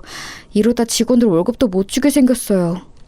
하필이면 제가 자리 잡기 시작했을 때 IMF가 터졌습니다. 사업이 확장되던 시기였는데 오히려 사업을 시작하기 전보다 더 지갑 사정이 안 좋아졌어요. 가족들과 같이 살던 집은 당연히 팔았고 동네에서 제일 싼 집에 사정해서 들어갔습니다. 여보, 내가 너무 미안해. 나도 일하고 싶은데 도저히 그럴 수가 없어. 다들 문을 닫고 있어서 내가 할 일이 없어. 어떡해? 우리 아이들도 아직 어린데 당신한테 고생만 시키는 것 같아서 미안해. 아니, 나는 괜찮아, 여보. 그러니까 실망하지 말고 낙담하지 마. 어떻게든 살려고 하면 길은 있을 거야. 나랑 엄마는 진짜 아무렇지도 않아. 우리만 힘든 거 아니잖아. 다만 문제가 있다면 우리 아이들하고 시어머니야. 어머니 치매 판정 받은 거 알지? 알지. 엎친 데 덮친 격이야. 원래도 증상이 있었는데 내가 무너지기 시작하면서 아예 치매 판정 받으셔서 더 죄송스러워. 당신한테는 내가 할 말이 없어. 적어도 우리 아이들은 안 굶기고 싶었는데. 여보, 괜찮아. 나도 엄마한테 아이들 맡기고 뭐 소일거리라도 할 일이 생기면 나가서 하려고. 어려울 때일수록 힘을 합쳐서 이겨내야 해. 알지? 유통업을 하며 이것저것 손을 대고 있는 게 많았는데 정말 한순간에 신기루처럼 사라졌어요. 트럭을 몇 개 더 사려고 여기저기 빌린 돈이 많았는데 갚을 돈이 없었습니다. 그 사람들은 우리 집에 달려와서 항의하기 시작했어요. 아우, 돈 내놔! 한 사장! 빌려간 돈 내놓으라고! 그 돈 없으면 우리 가서 다 굶어 죽어! 그러니까 돈 내놔! 문 안 열어? 열어! 열라고! 여보, 급한 대로 그 비상금을 주자. 저 아저씨가 나 망하기 전에 제일 도와줬던 사람이야. 일단 급한 불부터 끄는 게 맞는 것 같아. 여보, 안 돼. 이 비상금 진짜 이게 마지막이야. 우리 이거 주면 돈이 없어. 이것마저 주면 우리 아이들은 당장 내일부터 굶어야 해. 나는 굶어도 괜찮은데 나 우리 아이들은 못 굶겨. 돈을 빌려준 사람들은 계속해서 우리 집을 찾아왔는데 줄 돈이 없었어요. 그동안 사업하며 벌었던 돈을 탈탈 털어 갚았는데도 갚을 돈이 남아 있었습니다. 저도 당장 우리 가족이 힘드니까 나중에 갚고 싶었는데 역시 돈 앞에서는 사람들이 참 냉정했어요. 위협적으로 찾아와서 돈을 갚지 않으면 불을 지른다는 소리에 아내가 저 몰래 모았던 돈까지 다 주었죠. 그렇게 수습하고 보니 우리 집은 돈뿐만이 아니고 당장 먹을 쌀도 없었습니다. 저는 제가 굶는 것은 괜찮았는데 아직 돌도 되지 않은 우리 쌍둥이들과 장모님, 어머니가 굶는 것은 못 보겠더라고요. 여보, 어쩔 수 없다. 오늘 우리 아기들 아무것도 못 먹었지? 이대로 가다간 진짜 배고파서 아이들 죽게 생겼어. 나 그 꼴은 절대 못 봐. 나 결심했어. 성재네 찾아가서 사정하고 올게. 유일하게 시장에서 망하지 않고 계속 영업하는 가게가 성재 가게잖아. 뭐라고? 당신 제정신이야? 그 집을 찾아가서 돈을 빌린다고? 여보, 당신이 간다고 거기서 돈을 줄까? 저번처럼 두들겨 맞는 거 아니야? 일단 가봐야지. 그래도 우리 아버지가 베풀었던 게 있는데 모른 척을 할까? 지금 이렇게라도 안 하면 우리는 당장 살 수가 없잖아. 나 그럼 성재 가게 다녀올게. 문단속 잘하고 있어? 저는 결국 자존심을 다 내려놓고 성재를 찾아갔어요. 사실 저도 성재가 선뜻 빌려주지 않을 거라는 것은 알고 있었습니다. 그래도 일말의 희망이 있었죠. 이게 누구야? 잘난 한 사장 아니야? 여기까지 무슨 일로? 우린 당신한테 줄 일감 없는데. 성재야, 단도직입적으로 말할게. 나 쌍둥이 키우는 거 알지? 지금 우리 엄마도 그렇고 가족들이 며칠째 밥을 못 먹고 있어. 미안한데 100만 원만 빌려주라. 제발 부탁이다. 그거 참 안타까운 소식이네. 내가 마음 같아서는 당장 100만 원이 뭐냐? 1000만 원을 빌려주고 싶어. 그런데 우리도 사정이 힘드네. 줄 돈이 없어서 안 되겠다. 시장에서 유일하게 살아남은 가게가 너희 가게잖아. 내가 너희 가게 매출은 아는데 어떻게 안 될까? 주라는 것도 아니야. 빌려달라는 거야. 이렇게 무릎 꿇고 빌게. 어? 우리 아버지가 너희 남매 가장 힘들 때 도와줬잖아. 그거 생각해서라도 제발. 아우, 줄 돈 없다고 몇 번 말하냐. 지금 우리 누나랑 매형 가게 올 시간 다 됐어. 매형 눈에 띄면 너 죽어. 그러니까 당장 꺼져. 안 꺼져? 성재는 제가 무릎 꿇고 울면서 빌어도 돈을 절대 빌려주지 않았어요. 저는 하지만 물러설 수가 없었습니다. 이미 자존심을 내려놓은 지 오래였어요. 집에 돈을 들고 가지 않으면 당장 가족들이 죽게 생겼으니 성재의 바지가랑이를 붙잡았습니다. 성재야, 제발, 우리 집에서 너한테 해줬던 거 기억 안 나? 그거 생각해서라도 쌀이라도 조금 주면 안 되겠냐? 내가 이렇게 부탁할게, 제발. 도대체 언제적 얘기를 꺼내는 거야? 기억이 안 나는 호랑이 담배 피우던 시절 아니냐? 나는 너랑 할 말 없으니 꺼져! 퇴! 심지어 성재는 제가 붙잡자 얼굴에 침까지 뱉기 시작했어요. 비참하다는 말을 이럴 때 쓰는 거라는 것을 그때 알게 되었죠. 성재는 제가 아무리 사정해도 들은 척도 하지 않더라고요. 저를 질질 끌어서 가게 밖으로 던진 성재는 이렇게 말했습니다. 이 거지 새끼야, 다시는 내 앞에 나타나지 마. 알겠어? 잘 살고 있는데 찾아와서 옛날 얘기 꺼내는 거 더는 못 들어. 네 자식이 굶어 죽든 말든 그건 나랑 상관도 없다고. 한 번만 더 찾아오면 그때는 우리 매형 부른다. 너무 매몰찬 모습을 보고 저는 서럽고 비참한 기분이 들었어요. 집으로 가는 내내 얼마나 울었는지 모릅니다. 나는 어떻게든 반드시 성공해야겠다는 생각도 들었어요. 아버지, 형 보고 있어요? 나 더러워서 여기 동네 뗍니다. 나중에 성공해서 자랑스럽게 다시 올 때까지 근처에도 얼씬거리지 않을 거예요. 하늘에서 보고 있으면 제발 도와줘요. 나 힘들어. 그렇게 하늘을 보고 울면서 다짐했던 게 아직도 기억이 나요. 그리고 저는 정말로 아내와 아이들 그리고 두 어머니를 모시고 무작정 서울로 상경했습니다. 집을 처분하고 남은 돈과 평소 친분이 있던 분들에게 가서 10,000원씩 빌려서 돈을 마련했어요. 고향을 떠나서 서울로 간다니까 주민들은 안타까워했죠. 제가 이렇게 떠나게 만들어준 성재네 가게를 마지막으로 멀리서 지켜보았습니다. 반드시 어떻게든 성공해서 돌아온다고 다짐하며 그렇게 서울살이가 시작되었어요. 아, 여보, 지금 새벽 3시야. 그런데 나간다고? 아까 12시에 들어왔잖아. 당신 잠도 그렇게 안 자고 먹는 것도 시원찮아. 이러다 당신은 어떻게 될까봐 나는 그게 무서워. 당신 없으면 나랑 우리 아이들은 어떡해? 양가 어머님들도 그렇고. 1원이라도 더 벌려면 어쩔 수가 없어.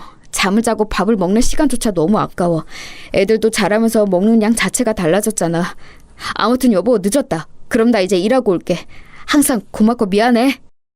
무작정 상경한 저는 진짜 말 그대로 닥치는 대로 일하기 시작했어요. 공장부터 막노동까지 안 해본 일이 없을 정도예요. 몸이 망가지고 있다는 것을 알았지만 멈출 수는 없었어요. 빵 하나로 하루를 버티며 살았습니다. 막노동하면 거기서 간식을 주는데 아무리 배가 고파도 절대 먹지 않고 집에 가져갔어요. 그 사정을 알고 같이 일하던 분들이 본인 간식을 주기도 했답니다. 지금 생각해도 너무 감사한 경험이죠. 이렇게 몇 년을 일하니 아이들이 학교에 입학할 나이가 되었어요. 그동안 반지하 쪽방에서 아이들을 키웠습니다. 이때 아내가 정말 많이 고생했어요. 어머니가 치매였고 장모님도 나이가 드시며 건강이 안 좋아졌거든요. 여보, 우리 드디어 이사 가는 거야? 그렇게 하루도 안 쉬고 일하더니 너무 잘 됐다. 우리 애들도 더 넓은 집에서 살면 좋아할 거야. 나는 당신이 너무 자랑스러워. 나는 당신한테 미안한 마음밖에 없어. 그동안 힘든 상황이었는데 싫은 소리 안 하고 버텨줘서 너무 고마워. 당신이 없었으면 이렇게 이사 가지 못했을 거야. 저는 하루도 쉬지 않고 일한 덕분에 돈을 어느 정도 모을 수 있었어요. 그렇게 이사 가고 막노동을 그만두고 집과 가까운 횟집에 취업하게 되었습니다. 그런데 여기서 뜻밖의 일이 일어났어요. 사람 일이 어떻게 될지 모른다는 말을 깨닫게 되었습니다. 진영아, 어릴 때 어머니가 횟집 운영하셨다고 들었는데 진짜 회를 잘 뜨네. 어떻게 이렇게 깔끔하게 해? 그리고 모르는 생선이 없어. 친절하고 항상 웃는 인상이라 너무 좋아. 우리 가게에서 평생이래. 알겠지? 월급 더 올려줄게. 어머니는 횟집 하셨고 아버지는 바다에 직접 가서 생선 잡는 선장이었어요. 그래서 저도 어릴 때 아빠 따라 바다에 나가곤 했죠. 그러다 안 좋은 일이 있기는 했는데 애초에 바닷가가 고향이라 익숙해요. 그래, 잘됐다. 그 집에 장모님하고 어머니하고 같이 산다고 했지? 보기 드문 효자야.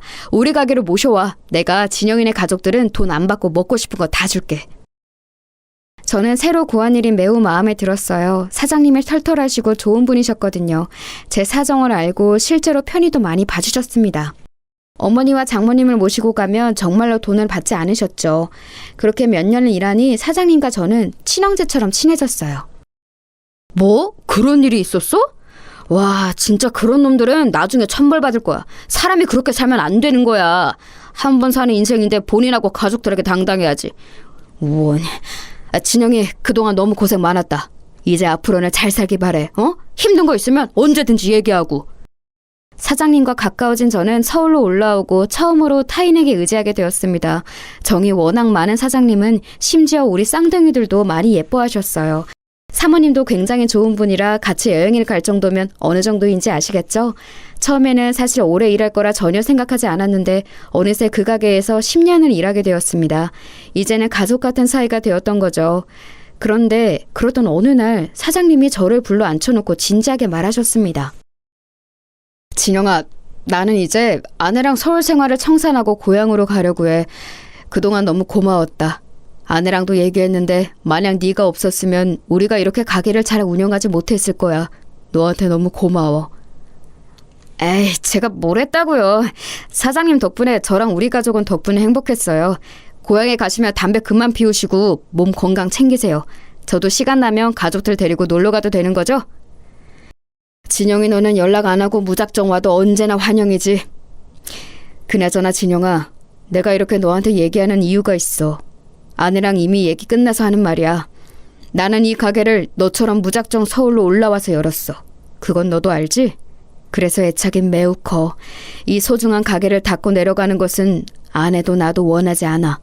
그래서 말인데 진영인 네가 사장님이 되어줄 수 있겠니? 다른 권리금이니 뭐니 그런 것은 우리 사이에 어울리지 않아. 그냥 네가 이어서 하면 된다. 네? 사장님 그거 진심이세요? 아니 제가 이 가게의 사장이 되라고요?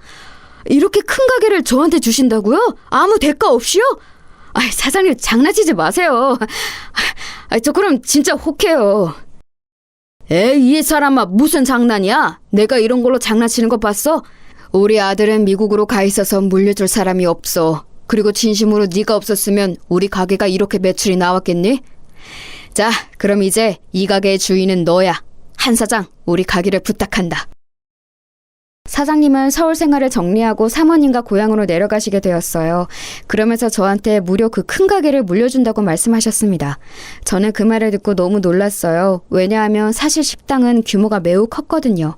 그냥 흔한 동네 횟집으로 시작했는데 같이 열심히 일하며 유명해지기 시작했죠. 그러면서 가게는 점점 터가 좋은 곳으로 옮겼고 규모도 확장해서 직원 수도 늘어났었어요. 그런 가게를 저한테 넘기신다고 하니 어안이 벙벙했습니다. 어머어머, 그게 정말이야? 세상에 너무 잘됐다. 당신 그렇게 열심히 일하더니 좋은 일이 생길 줄 알았어. 축하해. 이제 애들도 어느 정도 컸으니까 나도 가게 나가서 일 도울게. 아유, 한서방 고생 많았어. 아이들은 내가 집에서 돌볼 테니까 열심히 일해, 응? 그리고 항상 고마워. 혼자 얼마나 고생하는지 너무 잘 알아. 아니에요. 장모님이랑 아내한테는 늘 고맙죠. 치매인 우리 엄마도 돌봐주시고. 아무튼 이제 제 가게니까 전보다 더 열심히 일하려고요. 제가 어떻게든 끝까지 책임진다고 했던 거 기억하시죠? 장모님, 조금만 더 믿어주세요. 저는 가게를 사장님에게 이어받고 더 열심히 일했어요. 직원들도 애초에 원래 같이 일하던 사람들이었고 단골 손님들과도 안면이 있는 상태라 익숙했습니다. 사장님 바뀌고 어째 더 반찬이 맛있어졌어. 사모님 손맛인가? 예전에도 맛있었는데 지금은 다른 가게를 못 갈 정도잖아. 이제 더 잘 될 일만 남았네. 사장님은 초심만 안 잃으면 돼. 제가 사장이 되자 아내가 나와서 반찬도 만들고 더 정성껏 손님들을 대접했어요. 그러니까 손님이 오히려 예전보다 훨씬 늘어서 대기하는 사람까지 생길 정도였습니다. 너무 바빠서 직원도 몇 명이나 더 채용했는지 모릅니다. 그렇게 10년을 더 일했어요. 가게는 2, 3호점까지 낼 정도로 잘 되고 있습니다. 물론 좋은 일만 있던 것은 아니에요. 치매에 걸리셨던 어머니가 돌아가셨습니다. 어머니는 놀랍게도 돌아가시기 직전에 잠깐 정신을 차리셨어요. 그리고 저한테 말씀하셨죠. 진영아, 고생 많았어. 내 아들, 엄마는 이제 여기까지야. 우리 아들 미안해. 엄마는 아빠랑 네 형을 보러 갈게. 엄마 죽으면 우리 고향에 묻어줄래? 아빠 옆에 잠들고 싶어. 엄마 걱정하지 말아요. 엄마도 그동안 사느라 고생 많았어. 이제 하늘에서는 편안하게 있어. 아버지랑 형한테 안부 전해줘요. 엄마는 그래도 마지막에 가실 때는 편안하게 가셨어요. 그리고 저는 엄마의 유언을 들어주기 위해 고향을 떠난 이후 처음으로 다시 방문하게 되었습니다. 10년이 지나고 다시 간 고향은 세월이 흘러도 변함없었어요. 오랜만에 보는 반가운 얼굴도 많았답니다. 아이고, 이게 누구야? 아니, 너 진영이 아니냐? 웬일이야? 서울 가더니 성공했나 보네? 이야, 얼굴이 아주 좋아졌어. 누가 보면 몰라보겠어. 진영아, 그동안 어떻게 살았니? 세상에. 아저씨, 그동안 잘 지내셨어요? 저 지금 서울에서 횟집하고 있어요. 장사가 생각보다 잘 되어서 다행이에요. 아저씨는 그대로네요.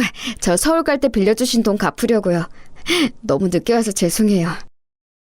아, 그때 그 돈? 아니야, 나는 10만 원을 줬는데 1,000만 원을 돌려주네. 아이고, 고맙다. 진영이 너 떠나고 여기는 한동안 말이 많았어. 성재네도 지금 망해서 여기저기 돈 빌리고 다녀. 그리고 그 동석이 그 놈이 성이랑 이혼했어. 20년이 지났으니 당연히 이자까지 줘야죠. 그때 아저씨가 저한테 돈 안 주셨으면 저 서울 갈 차비도 없었어요. 아직도 감사하게 생각하고 있어요. 어머니도 돌아가시기 전에 아저씨 얘기를 했을 정도로 감사해요. 내려오며 성재랑 성희 누나가 궁금했던 것은 사실이랍니다. 어머니를 묻어주러 오며 머릿속엔 성재가 가득했죠. 그래도 제가 성공한 상태로 내려가서 참 다행이라고 생각했는데 뜻밖의 말을 듣게 되었습니다. 그런데 그놈들이 평판이 워낙 안 좋았어야지. 돈을 빌리러 다녀도 다들 모른 척 하더라. 그놈이 나한테도 와서 돈을 빌렸는데 걔한테는 1원도 주기 싫더라고. 역시 그렇게 못된 마음으로 살면 반드시 벌을 받게 되어 있어. 동네 주민들의 제보를 듣고 저는 입가에 미소가 걸리기 시작했어요. 배신당하고 서러움과 괘씸함에 잠을 못 잤던 지난 날들이 생각나기 시작했죠. 쌀을 살 돈이 없어서 울며 사정했던 날이 아직도 생생하거든요. 그런데 20년이 지난 지금 완전히 처지가 바뀌었잖아요. 일단 어머니 유골을 묻어주는 게 우선이라 잠시 성재는 생각하지 않고 있었습니다. 고향이라 워낙 반가운 얼굴이 많아 여기저기 인사하고 마침내 마지막 날이 되었어요. 아내와 같이 가서 올라갈 생각을 하고 있었는데 글쎄 성재와 성희 누나가 우리를 먼저 찾아왔습니다. 야, 진영아 오랜만이다. 너 잘 지냈어? 야, 내가 너 얼마나 보고 싶었는지 알아? 얼굴 완전 좋아졌다. 잘 지내는 거 보니까 좋다, 야. 진영아, 너 잘 나가는 사장님이라며? 얘기 듣고 왔어. 다름이 아니라 혹시 우리한테 돈 조금 빌려줄 수 있어?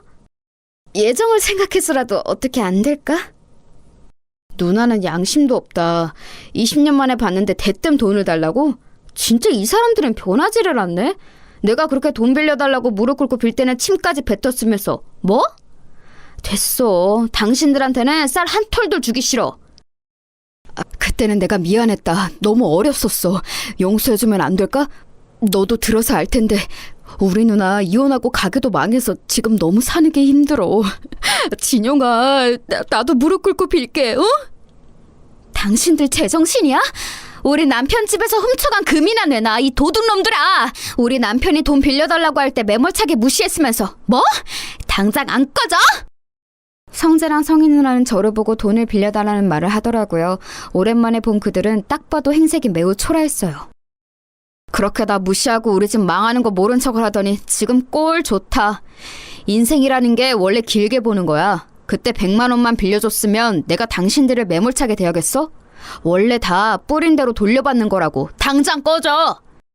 진우가 내가 미안해. 제발.